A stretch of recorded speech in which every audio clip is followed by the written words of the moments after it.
Assalamualaikum warahmatullahi wabarakatuh.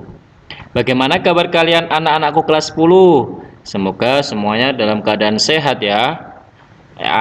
Kembali lagi dengan saya, Pak Asrofin, di mata pelajaran Sejarah Kebudayaan Islam, Madrasah Aliyah Islahiyah Kalitidu.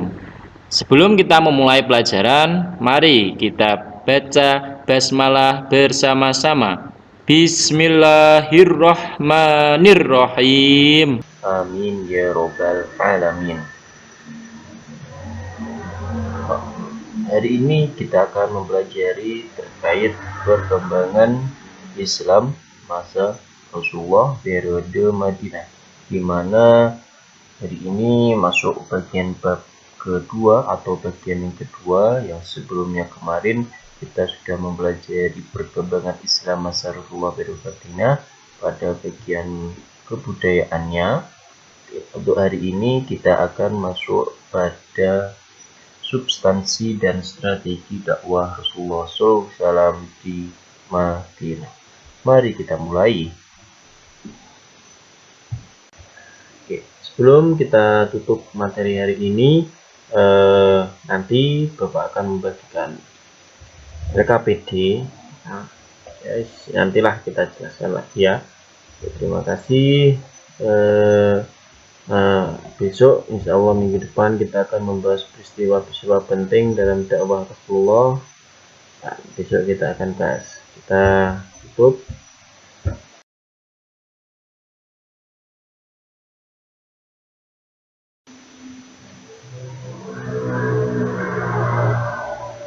Oke, di sini kita sudah bisa melihat substansi dan strategi dakwah Rasulullah di periode Madinah, di mana kaum muslim di Madinah telah mengetahui kabar berita kepergian Rasulullah dari Mekah.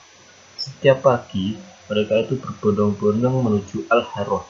Al-Harrah itu adalah suatu tempat yang ada di bagian timur kota Yasrib ya, kota Yasrib atau kota Madinah.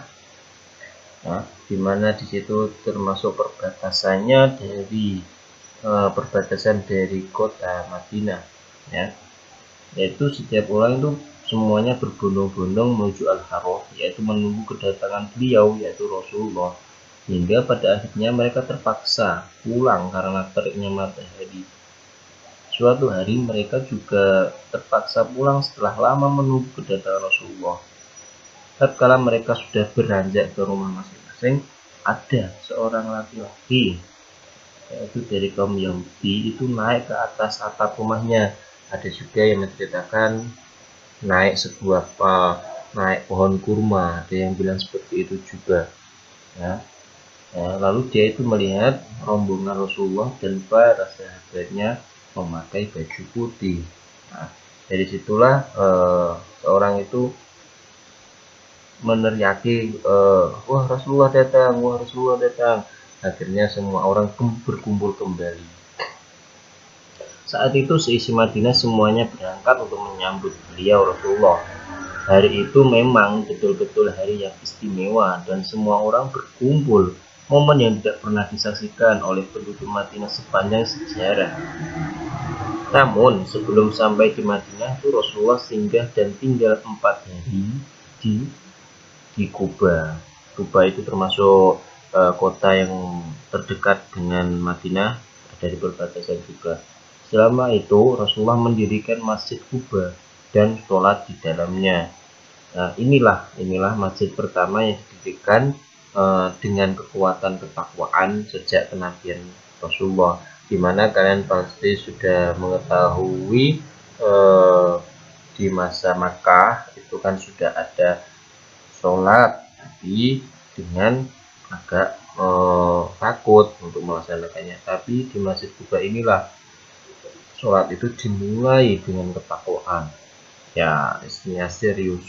Memasuki hari ke-5, tepatnya di hari Jumat, Rasulullah ini bertolak menuju Madinah atau melanjutkan perjalanannya. Selesai sholat Jumat, Rasulullah sampai di Madinah. Hari itu adalah hari bersejarah yang sangat ditunggu-tunggu oleh masyarakat Madinah.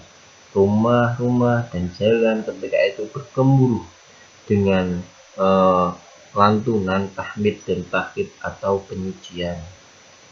Saya ulangi, dengan lantunan tahmid dan takdis atau penyucian. Putra-putri kaum Ansor, yaitu bisa dibilang penduduknya atau penolongnya Rasulullah, ya Ansor itu kan artinya penolong, menyanyikan bait-bait syair sebagai ekspresi kegembiraan yang yaitu syairnya itu tola'al badru alaina saniyati wada. Itu yang biasa kita dengarkan atau kita latunkan pada saat mahalul qiyam, yaitu tola'al badru alaina min sariwatil wada wajaba syukru alaina mada'a billahi da ayyuhal mab'u tufina jika bil amri muto, yang artinya Tola al-badru lahir, bulan purnama muncul di hadapan kita. Bulan purnama itu siapa? Ya, bulan purnama itu adalah Rasulullah Shallallahu Alaihi Wasallam.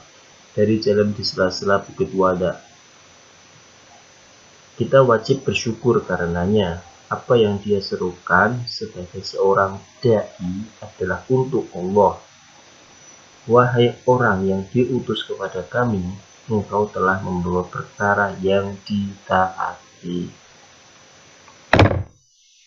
Sekalipun orang-orang Ansor atau penolong yang tadi itu bukanlah orang yang serba kecukupan, yaitu dalam arti kaya raya, namun mereka berharap rumahnya itu disinggahi oleh Rasulullah SAW.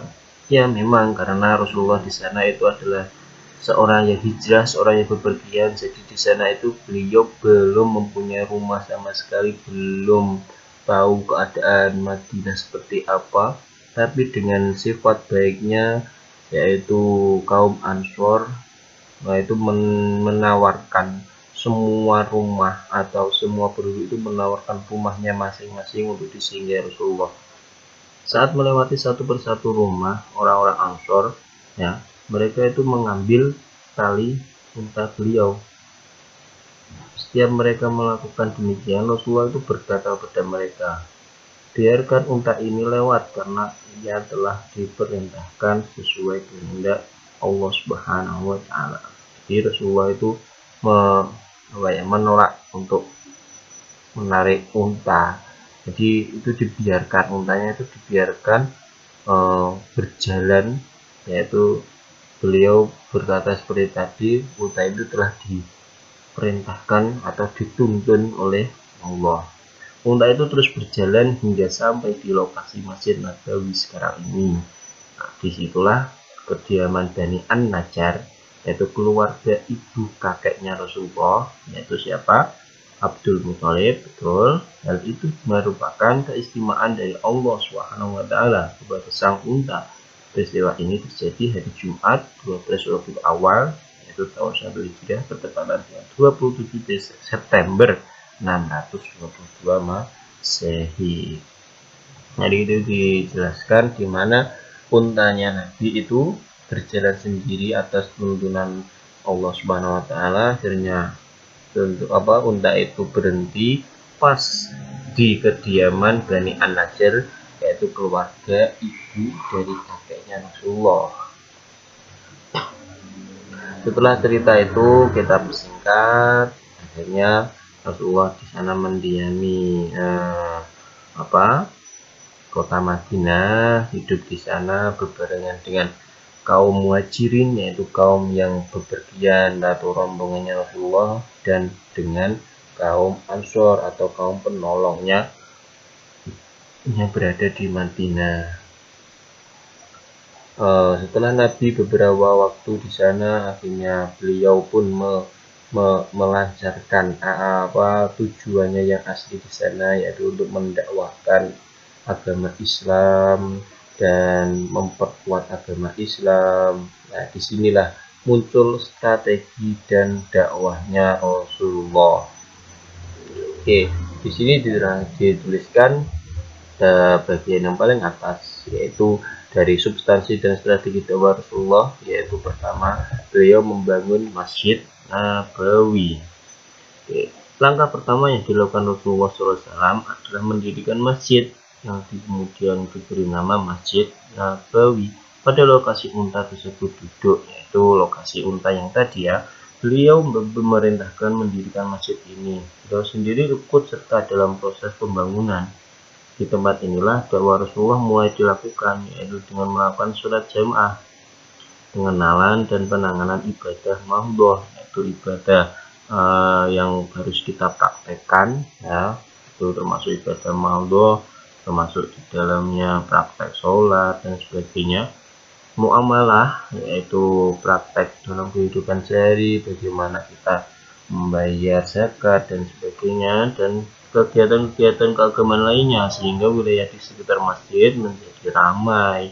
Nah, dari sinilah membangun masjid itu termasuk strategi yang paling strategis, yaitu di mana kita bisa beribadah, kita bisa menularkan pendidikan agama Islam ya, bagaimana prakteknya, bagaimana kehidupan sehari.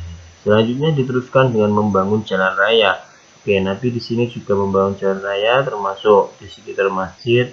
Lama kelamaan tempat itu menjadi pusat kota dan pemukiman. Rasulullah beserta umatnya juga membangun jembatan-jembatan yang menghubungkan lembah yang satu dengan lembah yang lainnya.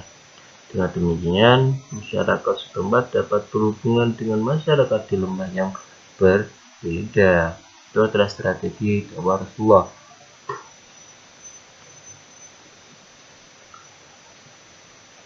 Namun ada sisi negatifnya.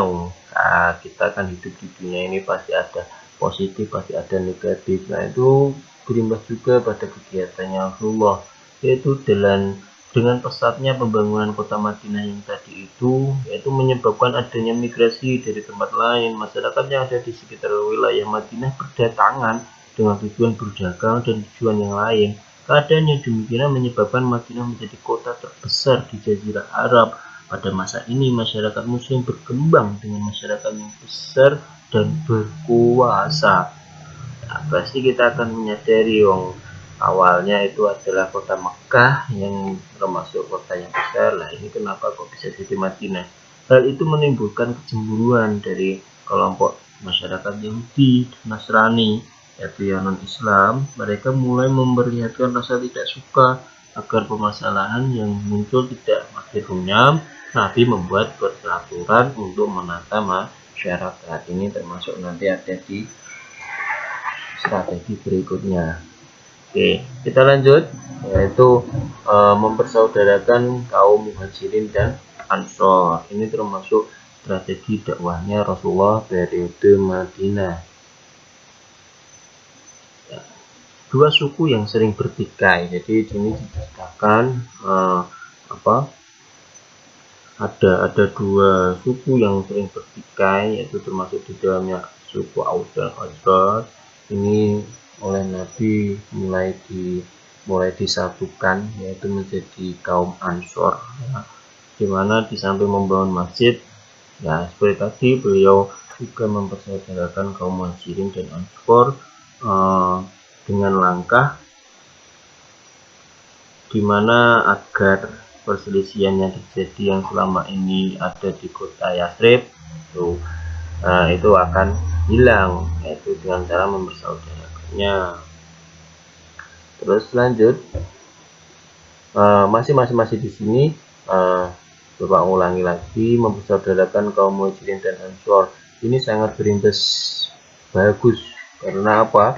Kaum Muhajirin ini adalah kaum yang pendatang, dan kaum Ansor ini adalah kaum tamu yang punya rumah. Jadi nanti di kaum Muhajirin ini saling bertukar aktivitas, di mana kaum Ansor itu terkenal perkebunannya yang bagus ya, dan kaum Muhajirin ini terkenal dengan ahli dagangnya. Jadi berkolaborasi seperti itu, Ansor yang punya dagangan akhirnya yang punya hasil yang bisa didagangkan, akhirnya Muhajirin lah yang mendagangkan, dan akhirnya ya terwujudlah suatu komponen masyarakat yang saling menguntungkan.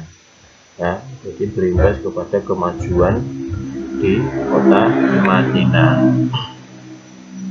Kita lanjut, yaitu mengembangkan pendidikan dan dakwah, di mana itu adalah salah satu strategi yang cukup bagus yang diterapkan oleh Rasulullah, yaitu mengembangkan pendidikan dan dakwah.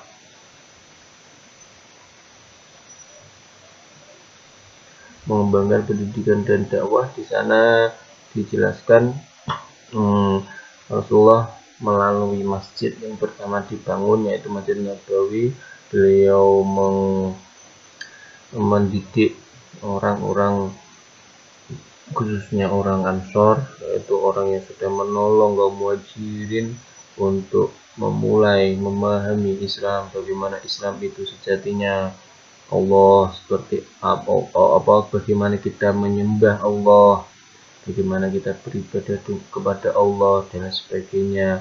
Dari situlah tumbuhlah keyakinan, tumbuhlah keimanan dari setiap kaum Ansor khususnya. Terus kita lanjut meletakkan dasar-dasar politik, ekonomi, ya, dan sosial. Ini termasuk nilai moral yang ditanamkan oleh Rasulullah. Di samping politik ekonomi juga ada sosialnya. Dengan berbagai langkah dilakukan Rasulullah, beliau telah berhasil menciptakan atau menancapkan pilar-pilar masyarakat baru. Fenomena ini tidak lain merupakan dampak dari nilai-nilai yang diserap oleh para generasi agung berkat persahabatan mereka dengan Rasulullah. Selalu komitmen terhadap mereka, selalu pengajaran, yaitu melalui pengajaran pendidikan, penyucian diri, dan ajakan kepada perilaku mulia. Rasulullah SAW juga mengajarkan kepada mereka tentang adab-adab berkasih sayang, bersaudara, menjunjung keagungan, kemuliaan, ibadah dalam ketaatan, seperti itu.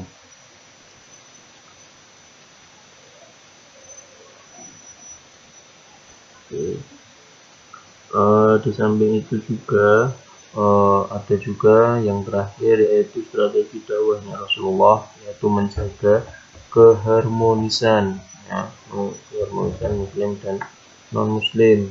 Jadi di Yathrib itu juga ada beberapa masyarakat non muslim yang masih belum masuk Islam atau tidak masuk Islam. Jadi Rasulullah itu sudah memikirkan langkah bagaimana agar kota ini tetap damai, kota ini tetap menghargai satu sama lain. Nah, itu salah satu cara menjaga keharmonisannya, itu yang sudah kita ketahui. Mungkin kalian sudah tahu, yaitu adanya piagam Madinah. Ya, itu adalah apa ya, peraturan-peraturan yang dibuat oleh Rasulullah, tidak mengatasnamakan Islam, ya, tidak mengatasnamakan Islam, tapi mengatasnamakan perdamaian, saling menghargai, bagaimana kita memajukan Madinah, bagaimana kita hidup bersama tanpa ada peperangan, bagaimana kita menjalin hubungan-hubungan sosial antara muslim dan non muslim itu tetap terjaga, tetap terjalin. Nah, itu adalah dasarnya dari piagam Madinah. Itu adalah salah satu cara bagaimana Rasulullah ini menjaga keharmonisan antara muslim dan non muslim yang ada di Madinah. Dari semua langkah-langkah ini, ya, Rasulullah ini berhasil menjadikan Madinah, ya, itu adalah susunan kota yang baru, di mana sebelumnya Madinah itu terkenal dengan orang-orangnya atau suku-sukunya sering berselisih, tidak bisa memanfaatkan sumber daya yang ada di sana. Ya, intinya di sana sebelum datangnya Rasulullah itu tidak kondusif kotanya.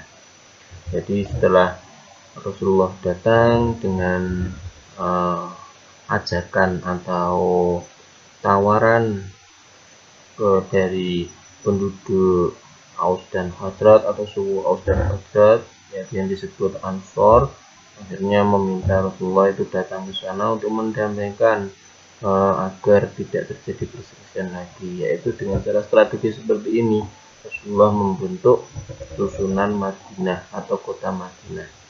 Nah, itu adalah termasuk keahlian Rasulullah membentuk masyarakat. Bisa dikatakan dulu itu Madinah ini termasuk kota pertama atau susunan pemerintahan pertama, di mana kalau kita pahami pemerintahan itu kan pasti ada presidennya dan pasti ada dasar negaranya atau tuntunannya atau istilahnya pagar peraturannya. Nah, presiden di sini bisa dikatakan Rasulullah ada presiden di sana, dan untuk tata kelolanya, bagaimana undang-undangnya seperti itu yaitu Piagam Madinah. Nah, itu adalah suatu tatanan kota pertama yang ada di dunia, yaitu kota Madinah. Saya cukupkan dulu penjelasan dari Bapak, tapi nanti saya akan tunjukkan video, ya, salah satu video tambahan dari penjelasan substansi dan strategi dakwah Rasulullah SAW di Madinah, yaitu dari channel YouTube yang Bapak sudah saya ambil atau saya izin mengutip, yaitu dari channel Roldoh Channel. Sebelumnya ucapkan terima kasih sudah menjelaskan video atau membuat video tersebut. Kita bisa terbantu untuk penjelasan yang lebih lebar lagi, lebih luas lagi dari materi substansi dan strategi dakwah Rasulullah di berbagai Madinah. Sekali lagi terima kasih. Kita kembali lagi ke home atau ke tampilan awal.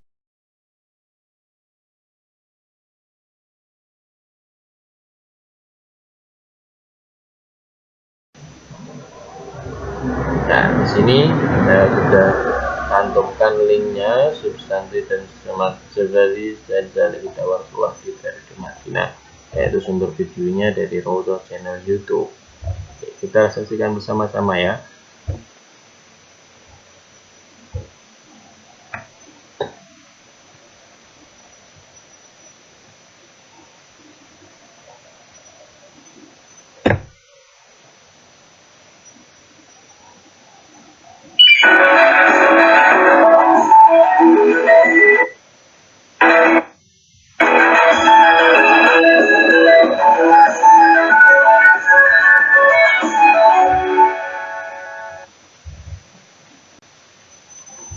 Terima kasih atas perhatiannya.